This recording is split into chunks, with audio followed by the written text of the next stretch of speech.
interesting intersection when we talk about women in tech and women in music, because there are so few women in any of the tech field surrounding music. It's all intertwined. A lot of it is that technology component and women being told that they cannot do it. Women in rock music are so few and far between because women have traditionally never existed in the rock music spaces. They're so male dominated. Welcome to Women Talk Tech, the podcast for business professionals committed to advancing women in the tech sector.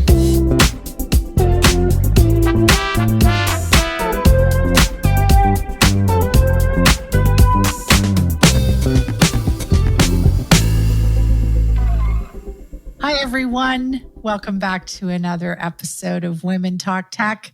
I'm your host, Marie Wiese, and today, my guest, one of my favorite people, Vanessa Vakharia. I am always so happy to speak with Vanessa. She's known as the Lady Gaga of math education.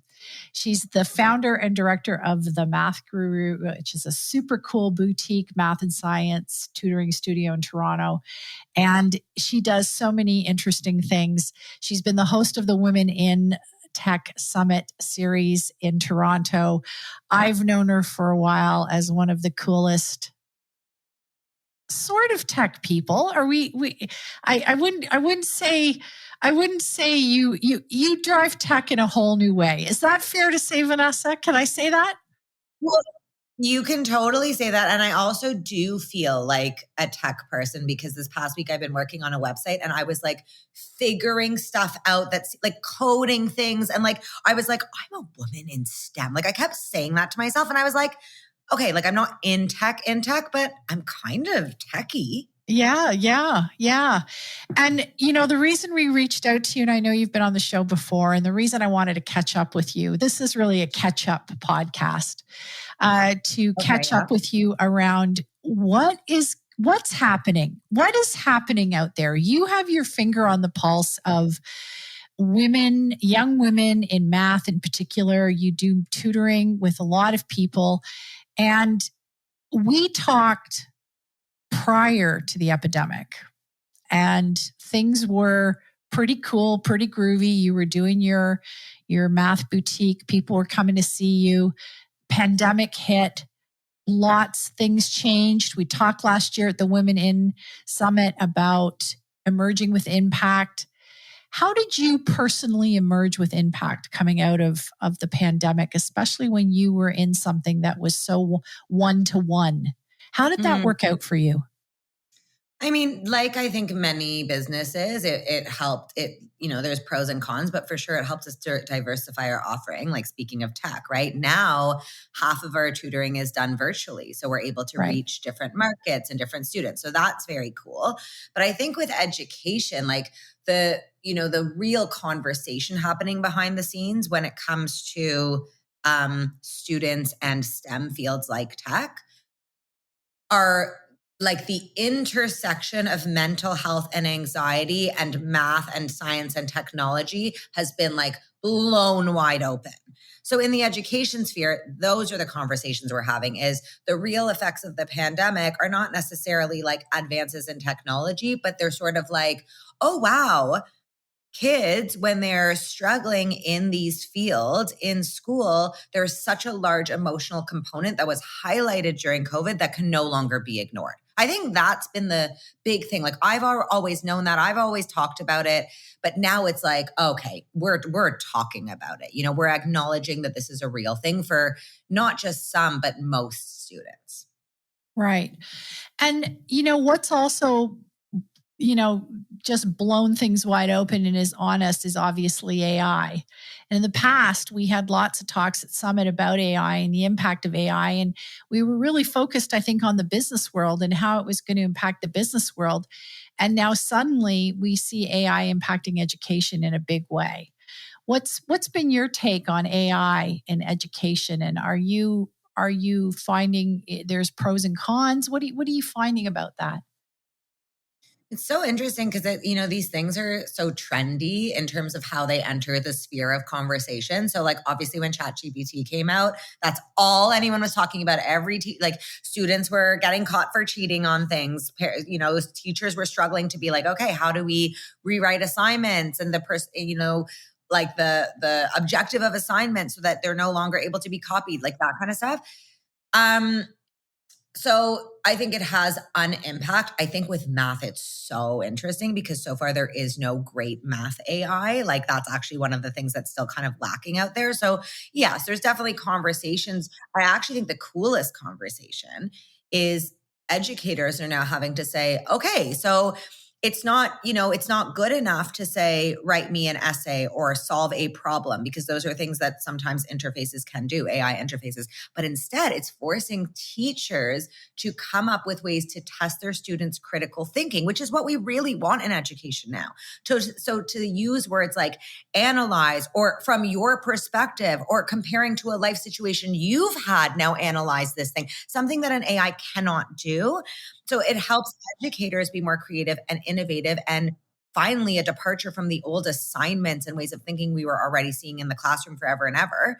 And that forces students to now have to think in a different way, which is great because so much of education is about mimicking and copying, and that's something an AI can do.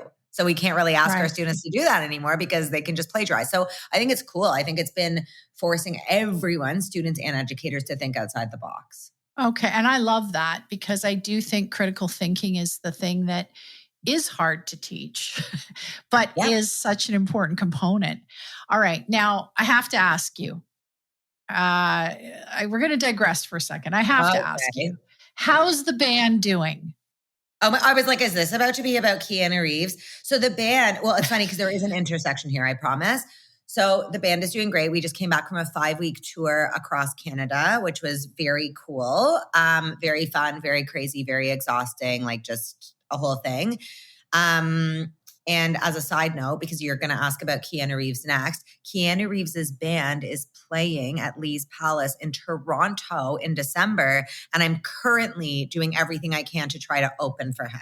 So if anyone right? Can we lobby for that? How do we lobby to get you on the bill? Well, that's the thing. The band is called Dogstar. I am a great internet stalker. I cannot find like an agent's name. Like I can't. I've emailed like the singer of the band. I've emailed the venue. I've emailed the promotional company, and all of them are sort of like, we don't like, the singer hasn't gotten back to me, but we need a contact. We need someone listening to this podcast who has an in. Okay. Listeners, did you hear that? We need an in so that Vanessa can open for Keanu Reeves' band. We need it. And his agency is WME, but I don't know who at the agency to contact. So if anyone has a contact, that's why I'm on the podcast right now. All right. This is a really important podcast. Listeners, please step up.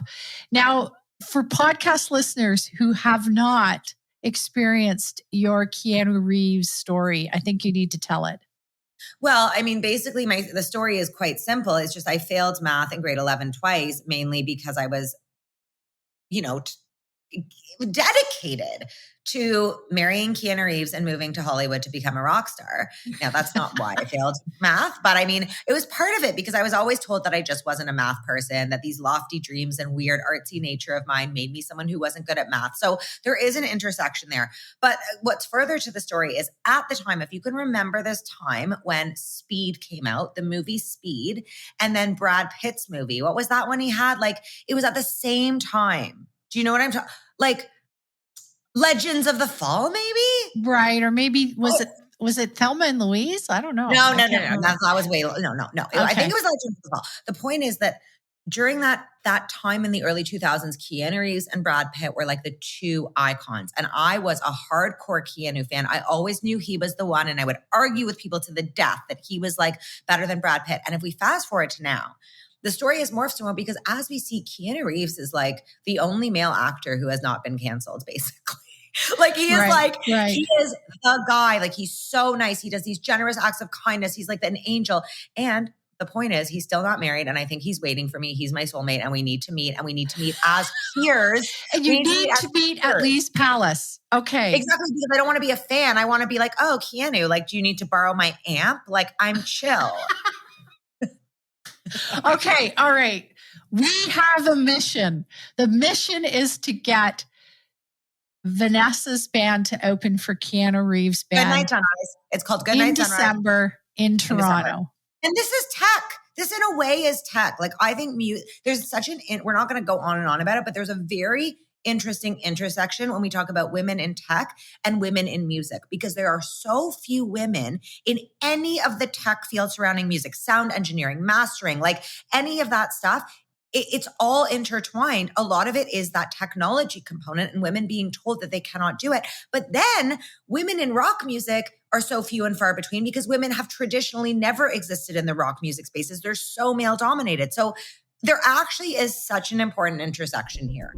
Hi, listeners. We are so excited to share the news that Women Talk Tech has been nominated for 4 awards at the Stevie Awards for Women in Business, the world's premier business awards for female entrepreneurs, executives, employees, and their organizations.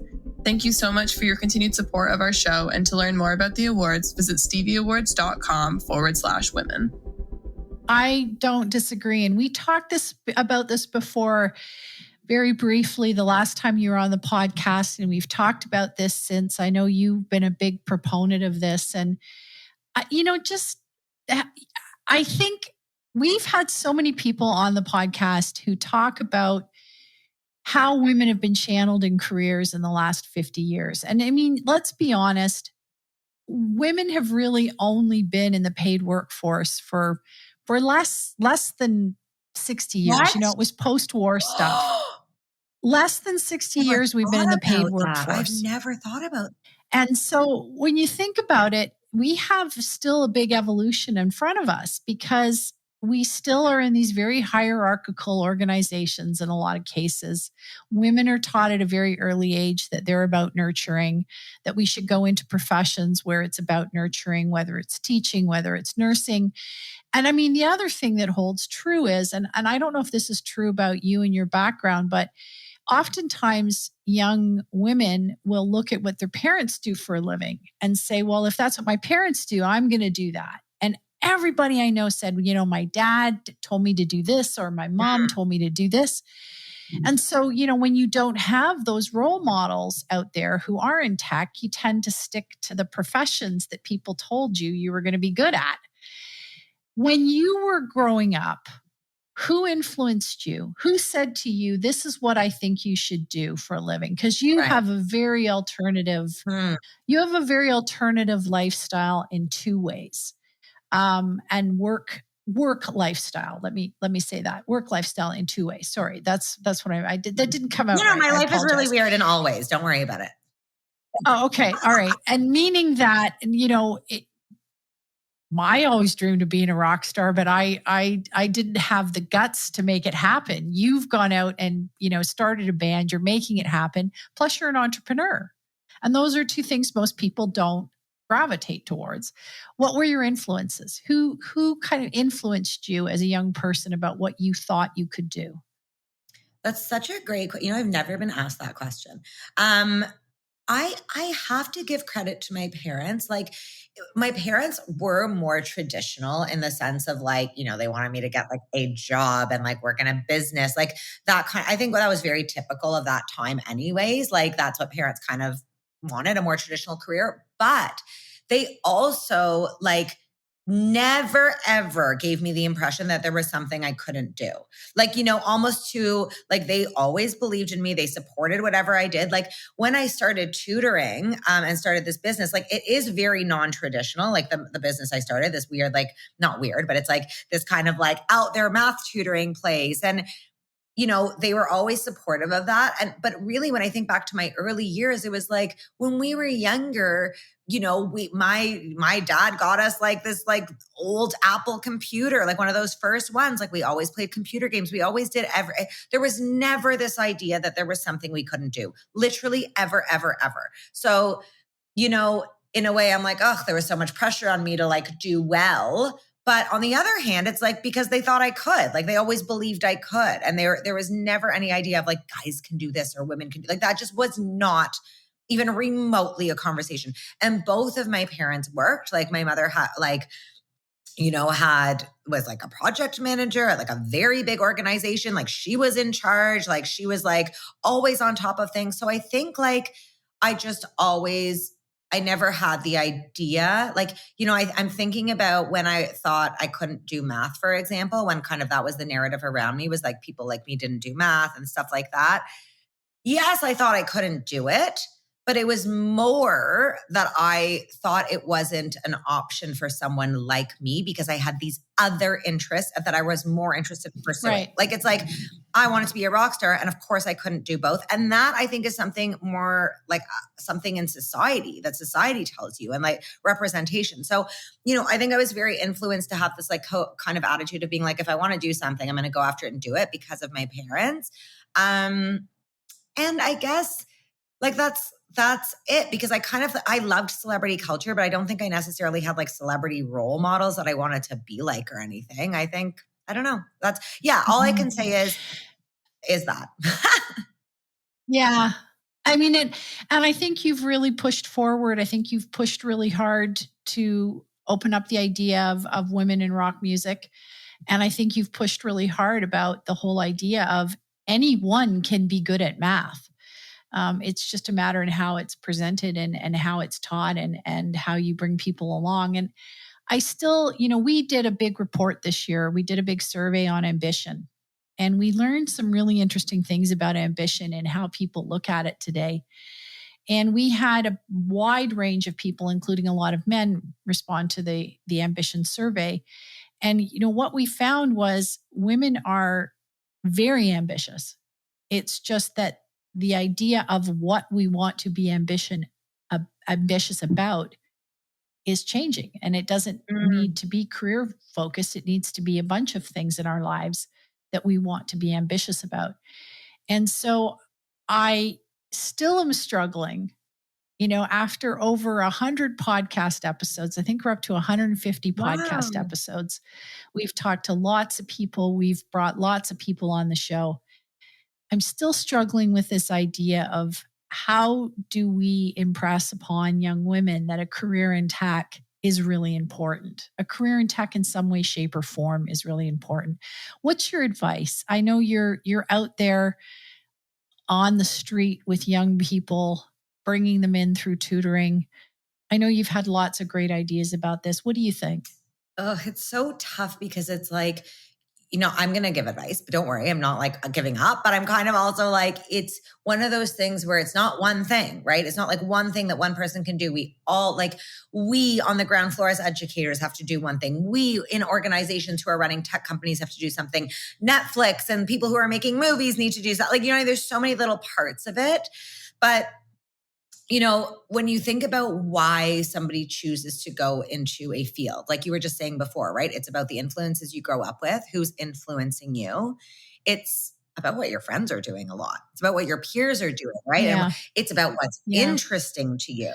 And it's about like your own personal values. So it's like when you look at that Venn diagram and what it would look like, all those pieces have to work together. There has to be encouragement. So this person believes that they can do it if they want to. They need to be interested in it. So they need to be shown examples that are interesting to them. Like often they have no idea what is a tech job. I don't even know what that is. Like what, I'm going to code something. Like, I don't know what that is. Like there needs to be representation. Right. So they need to see people in movies and ads or whatever that look like them and seem like them.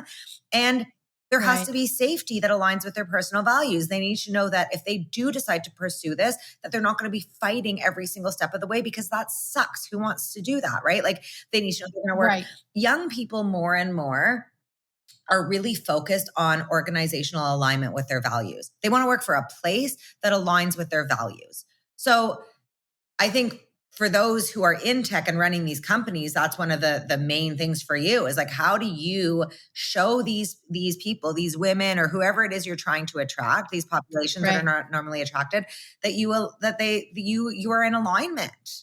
So I think it's all those pieces we have to think about it. And I think if we're just aware of that, even it's like, that helps, because then if you're going to a job fair or whatever it is, or if you're in the classroom, you know what the message is. I honestly think, if I were to ask my students, I have hundreds of students, half of them are not male. If I was to be like, what do you think of a career in tech? I think they'd be like, that sounds boring. What does that mean? Honestly, I'm going to actually do this. I'm going to do this today when I go to work. And I'm going to report back. I think that would be the response. Yeah. I don't think they even know what that is. Yeah. What are the options? Yeah.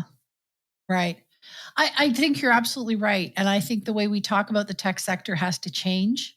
And I think the way we talk about jobs in tech has to change. And, even if you think about it from a creative perspective, and I know that if somebody had come to me in high school and said, have you thought about a career in tech? My answer would have been, no, I'm just focused on the school play and I'm trying to figure out how to become an actress. Yeah. I don't care about technology. Same, girl. It's all the nerds who sit in the computer lab who do computer science. And now, you mentioned to me, you're sitting coding a website. And now I'm thinking like, I want to be able to know how to code a website so that I can sell my special salts that I make online. That's an important tech skill to have, right? Everybody should know how to build a website because it could lead to, revenue for them down the road and becoming an entrepreneur. And so I think that the way we talk about it, the way we phrase it has to change. But I think your idea of representation is totally bang on. And I think that that's what's been lacking a lot. And that's where we're trying to bring careers of women in tech forward to have this dialogue about what those look like. And I think you're a poster child for alternative tech. You could be the poster child, which we could roll up and send to Keanu Reeves. Wait, hold on though. I'm having an epiphany as you're talking. Because now that we're talking about it in this way, and see, I'm just as biased. Like I'm like tech, like da-da-da.